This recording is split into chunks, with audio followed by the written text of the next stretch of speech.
लहान असताना किंवा एखाद्या कामामध्ये नवीन असताना आपल्याला बरेचसे लोक बरेचसे सल्ले देतात. लहान असताना आजी आजोबा मोठी माणसं आपल्याला बरंच काही सांगत असतात, किंवा शाळेत असताना कॉलेजची लोक आपल्याला काही सांगत असतात, किंवा एखादा लहान पोस्टवरती असताना सिनियर पोस्टवाले काहीतरी सांगत असतात. त्यावेळेला आपण त्याच्याजवळ लक्ष देत नाही, आपण बोलतो काय फेकतोय.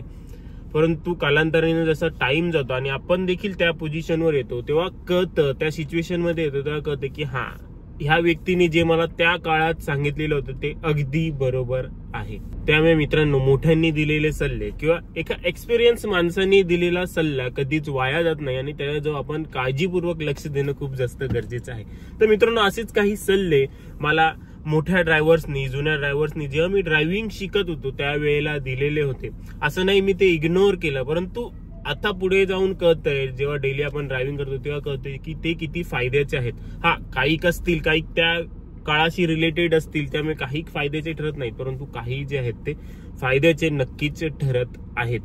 तर ते कुठले सल्ले आहेत तेच मी ह्या व्हिडिओमध्ये सांगणार आहे. तुम्हाला बघा की ते फायद्याचे ठरतात का, तुम्ही हे फॉलोच करा असं मी सांगत नाहीये, पण जे मला दुसऱ्यांकडनं कळलेलं आहे ते तुम्हाला देखील सांगतो. तुम्हाला देखील फायद्याचे ठरलं तर नक्कीच चांगलं होईल.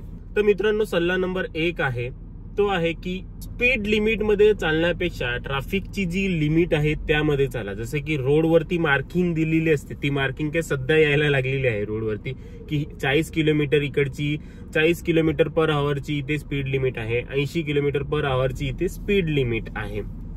तर त्याच्यावर चालण्यापेक्षा तुम्ही अशा स्पीड मध्ये चाला की ज्या स्पीड मध्ये आजूबाजूच्या गाड्या चालत आहेत.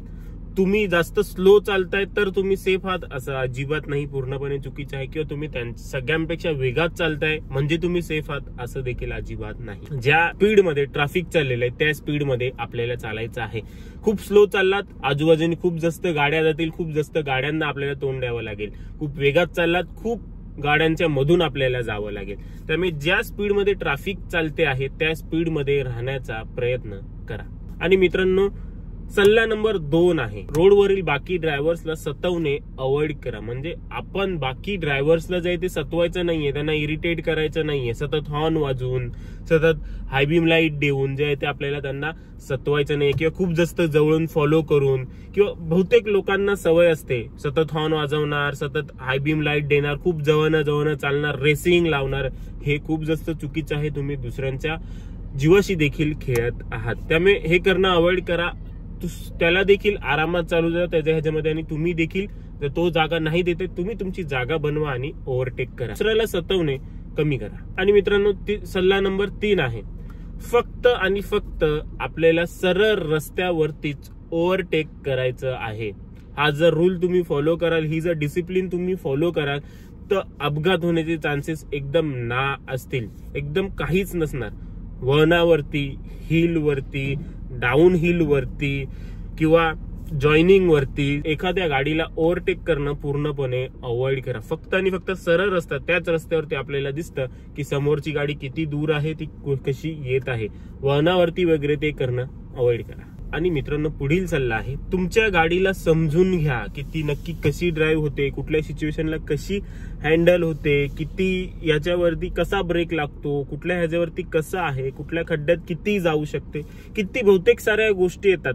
किंवा तुमची गाडी हळूहळू जर जुनी व्हायला लागलेली आहे, टायर जर जुने व्हायला लागले तर आपल्याला किती स्पीड लिमिट ठेवायला हवी. टायर नवीन होती तेव्हा किती स्पीड लिमिट ठेवले, ब्रेक पॅड्स नवीन होते तेव्हा कशी ब्रेकिंग होत होती, आता जुने झाले तर कशी होत आहे, सर्व्हिसिंग बाकी आहे तर काय काय होत आहे.